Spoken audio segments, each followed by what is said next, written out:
Hey everybody, welcome back to Jackson Jetsetting, and today I wanted to detail how to check in for your Carnival Cruise Line cruise. Now, like many other cruise lines out there, it's an all-digital process. Before you step aboard your Carnival Cruise Line vacation and sip some of those delicious tropical drinks, you are going to have to go through an online check-in process as well as a physical check-in process at the port. I want to detail all the steps and all the important dates in that process because a lot of my clients come to me and ask, oh, well, what's next now that we've made final payment? So I wanted to give you a few tips and tricks for the process to make sure that you are getting the most out of your Carnival Cruise Line vacation. If you're a loyal subscriber to the channel, thanks a lot for coming back. But if you're new to the channel, if you just found this video, welcome.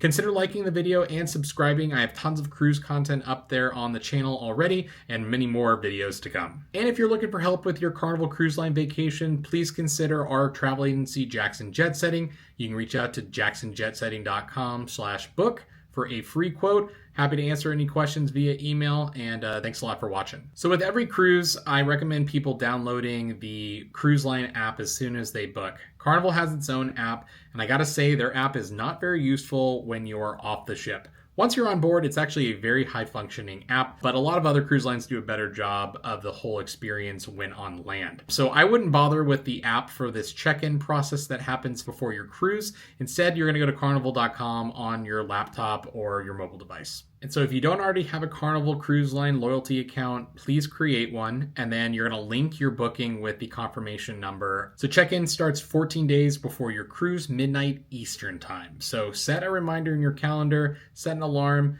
because you're going to want to make sure that you are logged in during that time to make sure that you get an early port arrival time. So when it comes time to check in and you're all logged in on carnival.com, you'll see a countdown and then complete check-in button. So you're going to click on that complete check-in button, and then you're going to start entering all of your personal information, your name, your birth date, your sex, all that stuff. You'll also have the opportunity to input an emergency contact in case something goes wrong on the cruise.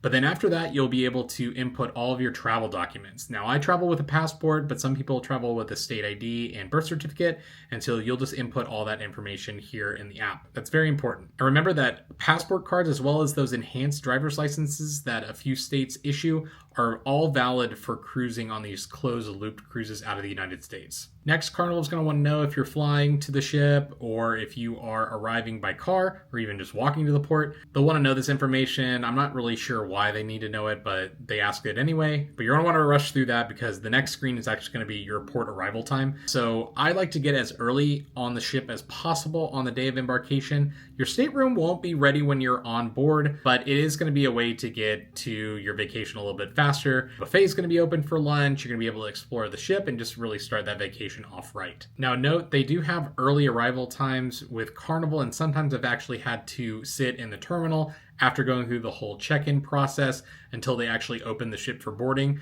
Typically, I've seen this happen around 11, but every port's going to be a little bit different. So if you're trying to arrive and not have to go through any sort of waiting period, maybe you're aiming for like 10:30 is probably like the sweet spot. Carnival's boarding process is not the best. I've had to wait in the longest lines with this. They do have an option to skip that called Faster to the Fun, and that's going to give you a separate line during this whole process, so they have monetized your wait a little bit. So after you select your port arrival time, you'll be able to input your credit card information for any purchases on board. Basically, you're going through a lot of the things that were typically done in port before the internet. So now you actually have this done online, and once you arrive to the port, it's all done. Next, you have to accept the cruise contract, and it's a very long document, so don't try and read all of it. And that's it. That's Carnival's check-in process. It's all super easy, but overall, I think that getting all this done beforehand is going to make your cruise vacation just a little bit simpler. It also is going to allow you to double check that your passports are not expired, because the system's going to tell you that you have an expired passport, which I'm sure has saved many a person. Now, for embarkation day tips, I definitely recommend that you bring some pool gear in your carry-on luggage. Once you arrive to port, you're going to drop off any checked luggage with the porters, and you're really not going to see those bags until later on the first evening of your vacation, so long as they're not lost. The pools will be open on embarkation day, so this represents a good opportunity for you to either wear your swimsuit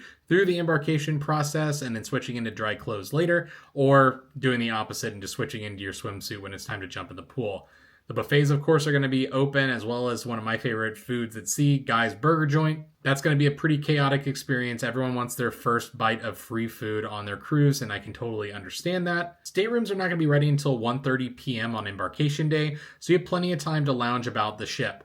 So some people do like to get there early like me and enjoy the ship before their stateroom's ready, and others may just want to whisk themselves through the embarkation process after everyone has rushed on board and have their stateroom all ready to go. So that's also a strategy as well. If you want a less chaotic experience, I think going later into the process is going to be a little bit easier. But that's it for Carnival cruises and embarkation, as well as checking into your cruise. What tips do you have? Let me know in the comments, and thanks for watching.